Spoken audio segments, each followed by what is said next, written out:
And as a former union organizer, it is an honor for me to introduce our next guest speaker. Please help me welcome the president of the American Federation of Teachers, Randi Weingarten. Thank you, Randy.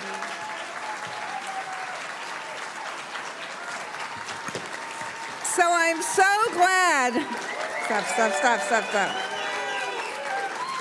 I guess we have some teachers in the house. Look, I'm really glad. I'm really honored, more than glad, to be. I'm just making sure I see my timekeeper here because I was told. Good, fantastic.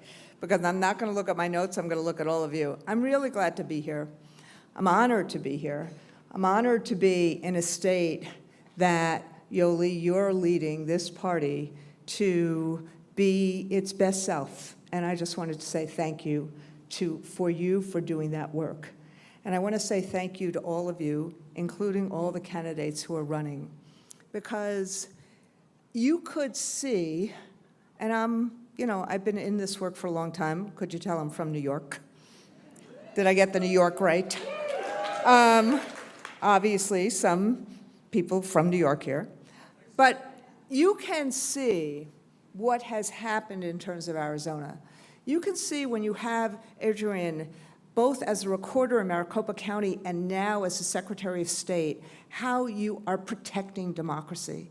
You could see what happened in terms of 2020, how you went out there to protect democracy. It was personal to you, not just about the issues, but about the democracy itself. So I've always really wanted to say thank you for that work that you did then, and to exhort all of us to do even more.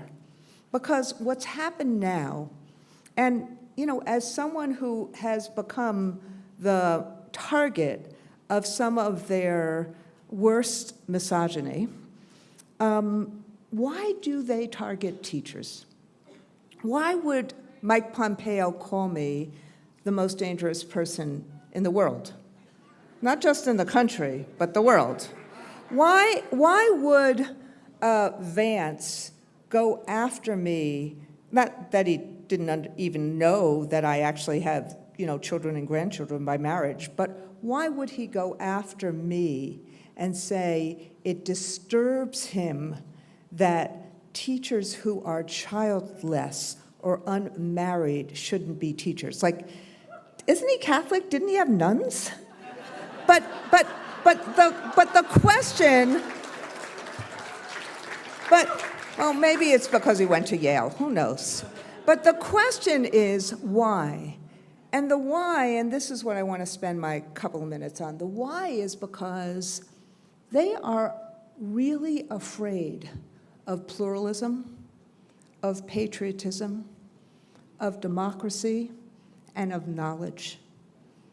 They want the world to be what it is for them. They want the billionaires to have the power. Look what Elon Musk is doing. It's like it's a wholly owned subsidiary of the Trump campaign. What we do, and I'm saying all of you, I'm a AP social studies teacher, you are all civic engagers. You are doing AP social studies better than I could even envision because of what you do every single day. What we're doing is we are imparting knowledge. We are enabling people to have the critical thinking they need to understand context, not concepts of a plan, but context of what a plan means. So you can actually analyze a plan. You can ask questions about a plan. Concepts of a plan, please. But people are angry about what has happened to life. Like when we can't even agree that John McCain was a patriot, when we can't even agree that democracy is the best way of governing in the world, that level of anger, what you're doing is you are imparting knowledge, imparting hope, imparting compassion. That's who our party is, but that's who you all are. And with Kamala Harris and with Tim Walz and with Rubin and with all the other candidates that you have, They are marching to a simple proposition that if we work hard and we bring the country together and we have smart policy, we can lift all boats. We can be and have the promise of America again. And a lot of things that Joe Biden did was to shift from a trickle-down economy to a bottom-up and a middle-out. That's what the CHIPS work is about. That's what the infrastructure work is about. That's what creating everything we did since COVID was about. But it doesn't happen in a second. And so what Kamala Harris and Tim Walz are doing is saying, yeah, we're going after the price gougers. Yeah, we have to do something about housing.